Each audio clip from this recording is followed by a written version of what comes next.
بسم اللہ الرحمن الرحیم۔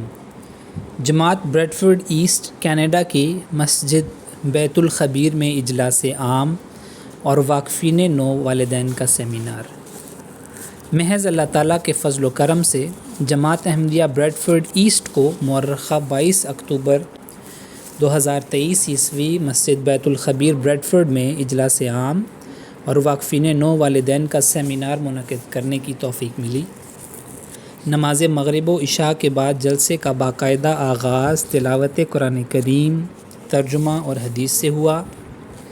بعد ازاں حضرت خلیفۃ المسیح الخامس ایدہ اللہ تعالی بنصرہ العزیز سے واقفین نو کے متعلق پوچھے گئے ایک سوال کا ویڈیو کلپ حاضرین کو دکھایا گیا۔ جلسے کی صدارتی تقریر میں قاسم گھمن صاحب مربی سلسلہ جماعت احمدیہ کینیڈا نے تربیت اولاد سے متعلق چند نصائح کی۔ اس کے بعد حاضرین کو سوالات کرنے کا موقع دیا گیا، جس کے جوابات مربی صاحب نے دیے۔ جلسے کا اختتام دعا سے ہوا، جس کے بعد حاضرین کی خدمت میں کھانا پیش کیا گیا۔